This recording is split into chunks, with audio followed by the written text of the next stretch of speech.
تو اللہ تبارک و تعالیٰ پھر اس کا رد بھی فرما دیتا ہے۔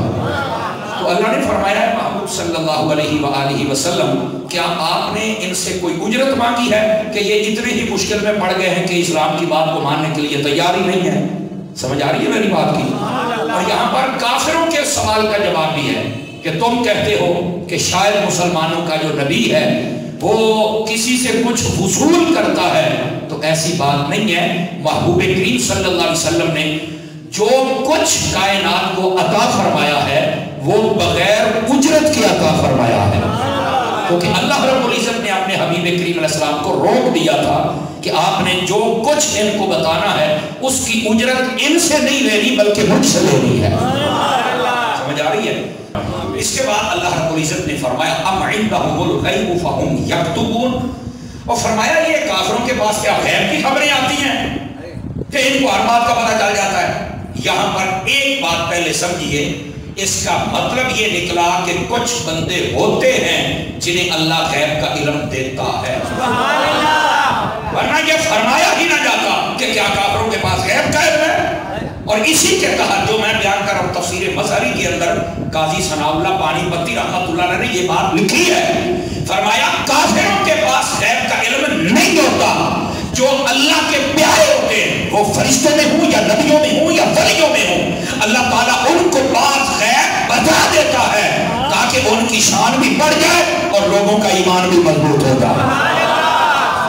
یہ قاضی ثناء اللہ پانی پتی رحمۃ اللہ علیہ نے اس آیت کے تحت تفسیر مظہری کے اندر لکھا ہے۔ تو فرمایا کافرت تمہارے پاس کیا ہے؟ تمہارے پاس کچھ نہیں ہو سکتا ہے۔ اور یہاں سے ان لوگوں کا وہم بھی نکل گیا جو کہتے ہیں نہیں نبیوں کے پاس غیب نہیں ہے، میں کہتا ہوں بھی بندے دا پتر بن اپنی عقل دا علاج کرا۔ اس کی وجہ یہ ہے لفظ نبی کسی بھی ڈکشنری کو اٹھا لیں، یہ عربی کا لفظ ہے تو عربی بتائے گا، لفظ نبی کا معنی ہی یہ ہے غیب کی خبر بتانے والا، غیب کی خبر بتانے والا، یہ لفظ نبی کا معنی اور مطلب ہے۔ اب ادھر سے بندہ نبی کو نبی کہے، ادھر سے کہے غیب کا پتہ ہی کوئی نہیں، میں کہا خیر تے ہے ہی۔ اس واسطے اس آیت کریمہ نے بھی بات واضح کر دی، اور کافرہ تمہارے پاس کچھ نہیں ہے، تمہیں تو اللہ غیب دیتا ہی نہیں ہے، اللہ تو غیب دیتا ہے تو اپنے نبیوں کو یا رسولوں کو عطا فرماتا ہے۔ یہ انشاءاللہ جب اگلی سورت شروع ہوگی نا تو اس کے اندر آپ دیکھیں کہ اس کے اندر یہ پوری وضاحت ارشاد فرمائی اللہ کے عالم نے خود، لیکن یہاں پر ان کافروں کے اس فہم کو رد کر دیا گیا، باطل کر دیا گیا کہ دین سے بھاگتے ہو کیا تم سے کوئی اجرت مانگتا ہے۔ اب یہاں پر ایک صوفیانہ نکتہ بھی عرض کر دوں، دین سے تب بھاگے جب آپ سے کوئی اجرت مانگے۔ اب آپ مسجد میں آئے ہیں، آپ سے کسی نے پیسہ مانگا کہ 50 روپیے دے ہو تو پھر وسیلتے بڑھنا ہے، تو پھر بھی جنہیں ٹائم نہ نہیں ہوتے ہیں کہیں باہر کھلوتے کی کر دے کھلوتے، یہ مطلب ہے۔ اچھا جب آپ آئے ہیں باہر آپ کی گاڑیاں کھڑی ہیں تو کسی نے کہا کہ 100 روپیہ دے ہو تو تام گاڑیاں کھڑیاں کریں گے، جو نہیں نہ فرمائی آپ نے۔ اچھا کسی نے یہ کہا کہ یار اتنے پنکھے چلیں گے، اے سی چلیں گے، یہ چلر چلے گا، گرمیوں میں بڑی ٹھنڈ ہوئے تن جائے گی، تو چلو یہ ڈالے گرمیاں میں دیار میں چلو 5 چھو دے ہو، کوئی مانگے گا آپ سے؟ تو فرمایا جب دین کے معاملے میں تجھ سے مانگا ہی کچھ نہیں جاتا، تمہارے اوپر لاگو ہی کچھ نہیں، پھر پیچھے بھاگتے ہو، پھر تو پیچھے نہ بھاگو، ایک اس کا یہ مطلب ہے۔ تو دوستان گرامی یہ ایک عجیب بات ہے، لوگ جب کلبوں میں جاتے ہیں گاڑی کھڑی کرنے کے الگ پیسے دیتے ہیں، اپنے ٹکٹ کے الگ دیتے ہیں، اندر جو کنجر گناہ کرتے ہیں اس کے الگ دیتے ہیں، خرید کر گناہ کر کے آتے ہیں۔ مسجد میں آنا ہے کچھ بھی نہیں کرنا اور مشتوں میں گناہ بھی معاف ہونے ہیں، لیکن یہاں پھر نہیں آ رہے، یہ پتہ نہیں۔ یہ ایک مطلب اس کا یہ بیان کیا گیا ہے کہ دین کے نام پر تم سے کچھ لیا تو نہیں جاتا، نہیں کہا۔ ہاں یہ ایک اعلان کرنا الگ بات ہے، یہ میرے نبی کی سنت ہے کہ مسجد بنانی ہے، مدرسہ بنانا ہے، جنگ شروع ہو گئی ہے، آپ پیسہ دیں، تو اس میں بھی یہ نہیں ہوتا کہ اتنے تو لیونے نے تو ادھر نہ آئی، ایسی بات نہیں ہوتی۔ اپنی ہمت کے مطابق جس بندے کے پاس جتنا ہوتا ہے آپ گلے میں بھی ڈالتے ہیں، باہر کھڑے ہو کر بھی اعلان کیا جاتا ہے شابش بھی شابش۔ اور بس اوقات مجھے ایک دوست نے کہا کہ یار حاجی صاحب جڑا بوئے دے وچ کھلو کے کہتے ہیں نا چندہ دیتی آؤ، یار یہ نہیں کہنا چاہیے۔ میں نے کہا اس کی وجہ کیا ہے؟ یہ 4 دن پہلے کی بات اس نے مجھے فون کر کے کہا، تو میں نے کہا وجہ وہ اپنے لیے مانگتے کر نہیں مانگتے تو مسجد واسطے نے، اسی کیا کہ دینے آئے، اور میں کہا کہیں بھول بھی جاندے نے چلو جب آپ دیتے ہیں وہ کہہ دیتے ہیں تو کسی کے دل میں تو جذبہ آتا ہی ہوگا نا. اس پر آپ پابندیاں نہ لگائیں کہ حاجی صاحب کو مانگنا نہیں چاہیے. حاجی صاحب اپنے لیے مانگ رہے ہیں تو آپ ہم سے بات کرو, اور اگر مسجد کے لیے ہے اور آپ کہتے ہیں مجھے اچھا نہیں لگتا تو بھائی میں آپ کی طبیعت کے مطابق تو مسئلہ بتا ہی نہیں سکتا. مسئلہ یہ ہے کہ آپ بالکل کہہ سکتے ہیں احباب کو, کوئی کسی نے یہاں بھی چندہ دے دیا مسجد کو اور بعد جب دوبارہ کہا اس نے میرا اگر 50 دے دیا کوئی مسئلہ خراب تو نہیں نہ ہوگا, کوئی ایسی بات نہیں ہے. تو اس بات سے کئی بندے اگر بیٹھے ہیں تو وہ بھی توجہ اپنی اصلاح فرما لیں, دل تنگ کرنا شروع کر چھڑ دیں یار کیوں مانگ دے رہے. خدا کے بندے اگر کچھ انہوں نے اپنا بنایا تو ہمیں بتا, ہم خود ان کے سامنے کھڑے ہو جائیں. مسجد کا پیسہ تو کہاں لے کے جا رہے ہو, تو یہ منگنے ہی مسجد واسطے نے تو کبھی 1 مہینے کا میل بھارت تھا صحیح. یہ بڑے معاملات ہوتے ہیں, آپ کو نہیں پتا ہے. بہرحال ایسے دل کو تھوڑا نہیں کرنا چاہیے, اللہ کی راہ میں دینا بھی چاہیے, اللہ کی راہ میں مانگنا بھی چاہیے. میرے نبی صلی اللہ علیہ وسلم کی سنت ہے. Are you understand؟ بات سمجھ آ گئی آپ تو ضرور دیا کریں. اور یہ بھی دیکھ لیں اپنے ہاتھ کو ایسے نہ کیا کریں جیسے کہتے ہیں نا کہ ہر چیز کو قابو کر کے رکھنا, اپنے ہاتھ کو ذرا خیرات کرنے والا بنایا کریں. ابو داؤد شریف میں حدیث ہے بالخصوص مساجد کے حوالے سے فرمایا کہ جو چڑیا کے گھونسلے کے برابر مسجد بنائے, چڑی دا اسی دیہات میں لوگ بھی کہیں بیٹھے ہو, چڑی دا آگنا بیٹھے ہی نہیں, اس کو گھونسلہ کہتے ہیں, اس کے برابر. ایک صحابی نے کہا حضور اتنی سی مسجد تو ہوتی کوئی نہیں ہے, تو اس کا کیا مطلب ہے؟ فرمائی اتنی سی مسجد نہیں ہوتی تو اتنا سا تعاون تو ہو ہی جاتا ہے, تعاون تو ہو جاتا ہے. تو فرمائی یہی مراد ہے, کوئی تعاون کر دے اللہ تعالیٰ اس کا گھر بھی جنت میں بنا دیتا ہے. سمجھ آ رہی ہے آپ کو؟ تو فرمایا یہ کافروں کو کہ دین کے نام پر تم سے کچھ لیا نہیں جاتا پھر دین سے بھاگتے ہو, اور ساتھ ہی یہ فرما دیا کہ تمہارے پاس تو غیب کی خبر ہی نہیں آتی تو تم یہ کیسے باتیں کر رہے ہو. غیب کی خبر تو نبیوں کے پاس آتی ہے. اب اگلی بات بھی سنیے, اللہ رب العزت نے جب یہ ساری باتیں, میری طرف دیکھیں گے آپ کو ایک مسئلہ سمجھا. کافروں نے نبی پاک علیہ السلام کے طریقہ تبلیغ پر اعتراض کیا, نبی پاک علیہ السلام کے غلاموں پر اعتراض کیا, حضور اکرم علیہ السلام کو معاذ اللہ استغفر اللہ سورت کی ابتدا میں جادوگر کہا, مجنون کہا, سب کچھ کہا, اللہ نے سب جواب دیے. اور کافروں نے کہا ہم جنتی ہیں تم نہیں ہو, اللہ نے سب کا جواب دیا. لیکن آخر میں پتہ کیا کہا؟ فاصبر لحکم ربک ولا تکن کصاحب الحوت. فرمایا محبوب یہ جو مرضی کرتے رہیں آپ نے صبر کرنا. سمجھ آ رہی ہے؟ یہ جو مرضی کرتے رہیں آپ نے صبر کرنا. آواز کئی بندوں کی بالکل کمزور ہے یار, آپ نے صبر کرنا ہے. اب یہ نبی کو حکم دیا جا رہا ہے آپ نے صبر کرنا ہے. اور ساتھ ہی پتہ کیا فرمایا؟ ولا تکن کصاحب الحوت. فرمایا مچھلی والے کی طرح نہیں ہونا. مچھلی والا کون ہے؟ اس کا کیا مطلب ہے کہ محبوب آپ نے صبر کرنا ہے, مچھلی والوں کی طرح نہیں کرنا. یہاں سے مراد حضرت سیدنا یونس علیہ السلام ہے. سمجھ آ رہی ہے؟ حضرت یونس علیہ السلام آپ اپنی قوم کے پاس آئے نا, تو آپ نے ان کو جب اللہ کا پیغام عطا فرمایا, سنایا, ان میں سے بہت سارے لوگوں نے نہیں مانا, چند بندوں نے مانا تھا.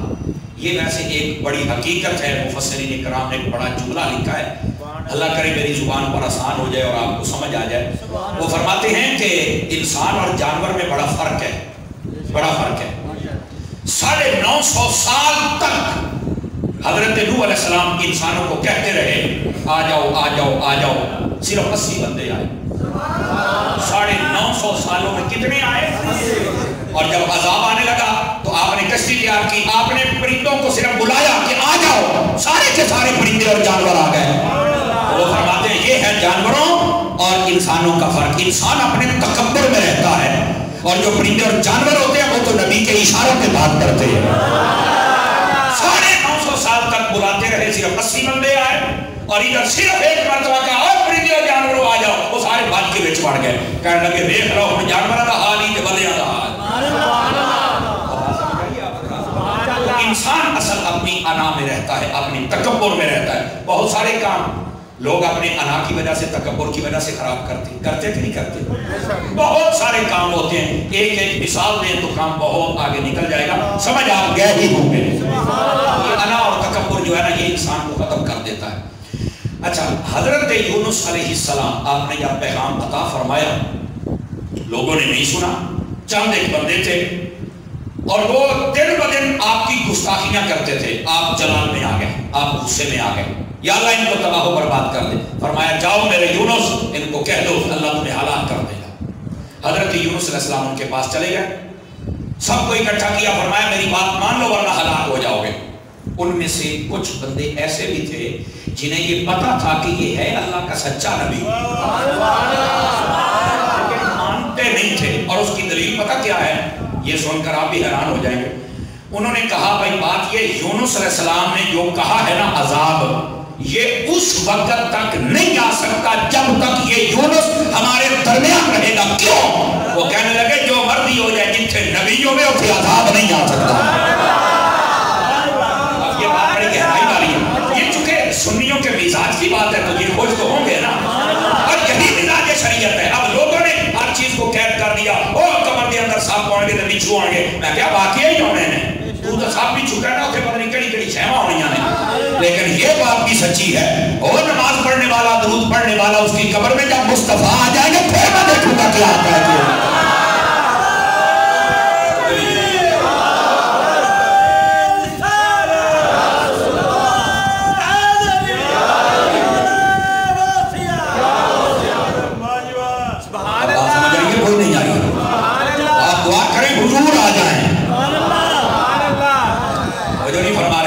والے نا جی, حضور آئیں گے تو پھر دیکھنا کیا ہوتا ہے. یہ ہو سکتا ہے جہاں حضرت یونس آ جائیں, وہاں عذاب نہیں آتا ہے, تو جہاں یونس کا امام آ جائے فیصلہ اپنے زمین سے لے لو. دوستان مکرم, اصل یہ حقائق ہوتے ہیں. بہرحال ہم سب کو چاہیے کہ ہم اپنے مالکوں کی وفاداری میں رہیں. وفاداری میں رہیں گے تو خیر.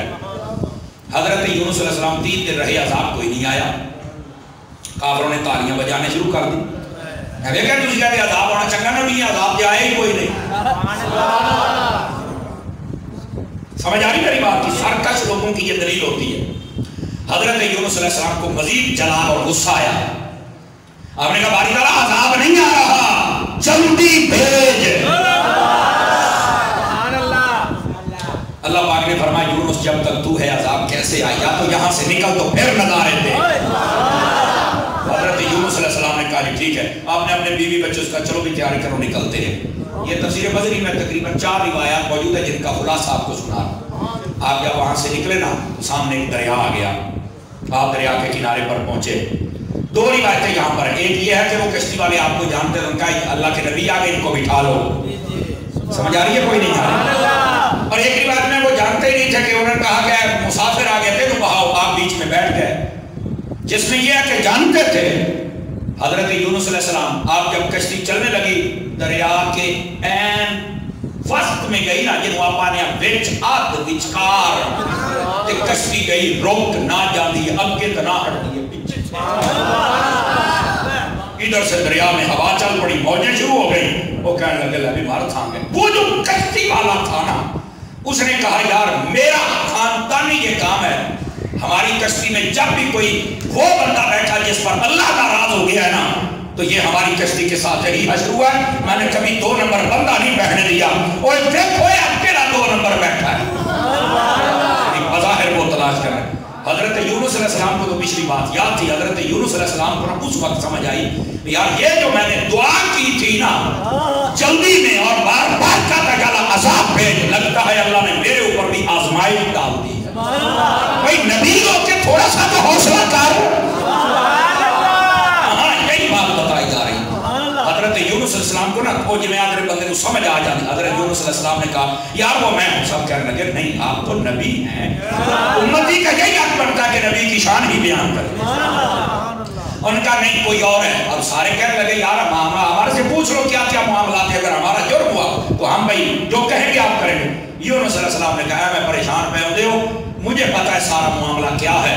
آپ اٹھے اور دریا میں چھلانگ لگا دی. اور حدیث شریف میں ہے جب سے کشتی چلی تھی نا اس کے ساتھ ساتھ ایک مچھلی چل رہی تھی. آپ نے چھلانگ لگائی, اس نے منہ کھولا, آپ اس کے پیٹ میں چلے گئے. لیکن یہ تفسیر مظہری میں لکھا ہے جب اس مچھلی نے کھایا نا تو اس سے بڑی ایک مچھلی آئی. اللہ نے فرمایا تو اس مچھلی کو بھی کھا جا. یونس علیہ السلام ایک مچھلی کے پیٹ میں ہے, اس مچھلی سمیت بڑی مچھلی پھر اسے کھا گئی. اور اللہ نے فرمایا یہ تیرا رزق نہیں بنایا، امانت ہے، یہ تیرا ہم نے رزق نہیں بنایا، یہ تیری امانت ہے۔ اچھا ایک روایت یہاں تک ہے، ایک میں یہاں تک ہے کہ وہ کرایہ لینے کے لیے آیا ملا، انہیں آکھا کرایہ دیو، تو آپ نے فرمایا یار آج سرے لام اور کسی لئے سی لا مانگے، انہیں آکھا میں بڑے بیکھے نہیں، جلدی کرایہ دے نہیں، میں بیٹھ سٹا آگا، تو کیسے بات کرتے ہیں؟ یونس علیہ السلام پھر سمجھ گیا بھی یہ میری آزمائش ہے، آپ نے فرمایا تو جو تکلف کرے تھے میں آپ ہی جاؤں۔ تو حضرت یونس علیہ السلام آپ نے چھلانگ لگا دی۔ خیر بہت لمبی بات ہے، یہاں پر صرف یہ بتانا مقصود ہے، یہ آزمائش اس لیے آئی تھی کہ آپ نے اپنی قوم کی طرف سے ہونے والی باتوں پر جلدی کی اور ان کے لیے دعائیں زرر کر دی، جس کو ہم بد دعا کہتے ہیں۔ اللہ نے فرمایا اے میرے محبوب حضرت یونس کی طرح جلدی نہ کرنا۔ اب بات سمجھ آئی آپ حضرات؟ یہ جو کرنے کو کرنے دے، ہم جو ان کو ڈھیل دے رہے ہیں نا، انما نملی لہم ان کیدی متین، ہم جو ڈھیل دے رہے ہیں اس کے اندر بھی ان کا عذاب دگنا ہو جائے گا، ان کا اتنا عذاب بڑھ جائے گا، لیکن آپ نے جلدی نہیں کرنی کیونکہ یہ آپ کی شایان شان ہی نہیں۔ یہ محبوب کریم علیہ السلام کو فرمایا گیا۔ تو حضرت یونس علیہ السلام آپ پر یہ آزمائش ہے، اور اللہ رب العزت نے کیا فرمایا؟ اللہ فرماتا لولا ان تدارکہ نعمت من ربہ لنبذ بالعراء وہو مذموم۔ فرمایا حضرت یونس علیہ السلام، یہ اس وقت کی بات ہے جب آپ مچھلی کے پیٹ میں تھے، آپ نے وہاں پر لا الہ الا انت سبحانک انی کنت من الظالمین اس کا ورد کیا، اللہ رب العزت سے استغفار کی، اللہ کی بارگاہ میں معافی طلب کی، نبی ہیں کر سکتے ہیں۔ اللہ نے پھر آپ کو مچھلی کے پیٹ سے باہر نکالا، اور وہ بھی ایک لمبا واقعہ ہے، اور اس میں مچھلی کی بھی ایک اپنی عظمت ہے، کس کنارے پہ لگے، کیسے آئے، کون سے درخت کے نیچے آئے، یہ جب حضرت یونس کا واقعہ ہوگا پھر ہی سنائیں گے، آج وہ ساری تقریر ادھر ختم ہو جائے۔ حضرت یونس علیہ السلام پھر آئے، پھر قوم کی طرف دوبارہ بھیجا گیا، تو آپ نے کو پھر بتایا گیا کہ اب آپ نے اتنی جلدی نہیں کرنی۔ اللہ فرماتا ہے کہ اگر اس یونس کو اللہ کی نعمت نہ پکڑتی تو پتہ نہیں ان کا آج کیا حال ہوتا۔ سمجھ آ رہی ہے؟ یہ اس کا مفہوم ہے۔ فرمایا لولا ان تدارکہ نعمت من ربہ لنبذ بالعراء وہو مذموم۔ فرمایا اگر اللہ کی نعمت نہ ہوتی دوبارہ سارے معاملات کے بعد تو آج وہ ان کا ذکر ایسے نہ ہوتا، ذکر کسی اور طریقے سے ہوتا۔ اور فرمایا انہوں نے جب استغفار کی اللہ نے پھر اپنی نعمت ان کے اوپر کی، اور آج بھی ان کا ذکر اللہ کے نبیوں میں ہو رہا ہے۔ جو بندہ جتنے مسائل پر صبر کرتا ہے نا اس کو درجہ اتنا اونچا ملتا ہے۔ یہ تفسیر مزاری کے اندر اسی سورت کی اسی آیت کی تفسیر میں لکھا ہے حضرت یونس علیہ السلام اولو العزم رسولوں میں سے تھے۔ ایک ہوتا نبی، ایک ہوتا رسول، ایک ہوتا اولو العزم۔ سمجھ آ رہی میری بات کی؟ نبی کون ہوتا ہے؟ جو اللہ کی طرف سے مبعوث کیا جائے، اب معجزات اللہ اسے عطا کرے اور وہ پچھلے نبی کی شریعت کو آگے لے کے چلے۔ سمجھ آئی نا؟ انسانوں کی تبلیغ، رشد و ہدایت کے لیے اللہ کے احکام آگے پہنچائے، سچا نبی ہو یہ نبی ہو۔ رسول کون ہوتا ہے؟ ہوتا تو وہ بھی نبی ہے لیکن اس کا ایک درجہ بلند ہوتا ہے کہ اللہ اس کو نئی شریعت، نئی کتاب عطا کرتا ہے۔ یہ تھوڑا سا فرق ہے نبی اور رسول میں۔ نبی پچھلی شریعت اور پچھلے مسائل اور پچھلے دین کو آگے لے کے چلتا ہے، لیکن اللہ تعالیٰ اسے معجزات عطا کرتا ہے، وہ اپنی سچائی پر دلائل دیتا ہے۔ جو رسول ہوتا ہے اس کو نئی شریعت عطا کی جاتی ہے۔ اچھا ان میں سے جو اولو العزم ہوتے ہیں یہ وہ ہوتے ہیں اللہ رب العزت نے جن کو ہر میدان میں آزمایا اور وہ کامیاب ہو جاتے ہیں۔ اولو العزم سب سے بلند درجے والے، اور پتہ یہ کون کون ہے؟ ان میں حضرت ابراہیم علیہ السلام بھی ہیں، حضرت نوح علیہ السلام بھی ہیں، حضرت موسیٰ علیہ السلام، حضرت عیسیٰ علیہ السلام، اور انہی کے امام میرے محمد مصطفیٰ صلی اللہ علیہ وسلم۔ اولو العزم رسول، ان اولو العزم رسولوں میں سے نبی نبی ہوتا ہے، اس کے بعد رسول، اور اس کے بعد جو درجہ اولو العزم، اور اولو العزم کے بعد جو سب سے بڑا درجہ ہے وہ تیرے اور میرے نبی صلی اللہ علیہ وسلم۔ اب آپ کو بات سمجھ آئیے میں کیا تو فرمایا کہ یہ حضرت یونس علیہ السلام یہ اولو العزم رسولوں میں سے تھے، ان کا درجہ، لیکن جب اتنی جلدی فرمائی تو اللہ نے اس فہرست سے ان کا نام نکال دیا۔ بات سمجھ رہی ہے آپ کو؟ یہ جو صبر ہوتا ہے نا، وہ ایک شعر ہے، اصل مرنا یہ ہے کہ میں شعر پڑھتا نہیں، نہ میں یاد کرتا ہوں، وہ جو کہتے ہیں جناب صبر کرے تا ہیرے، کوئی ایسی بات ہے نا؟ ہاں، چپ رہنے تا موتی ملسن، صبر کرے تا ہیرے، پانگنا والوں رولا پاویں، نہ موتی نہ ہیرے۔ اصل یہ جو صبر ہوتا ہے نا، صبر فرمایا حبیب آپ نے مچھلی والے کی طرح جلدی نہیں کرنا، یعنی حضرت یونس علیہ السلام نے جیسے کیا اور پھر ان کے ساتھ جو ہوا، اور اللہ کی اگر نعمت نہ ہوتی تو آج ان کا ایسے ذکر نہ ہوتا۔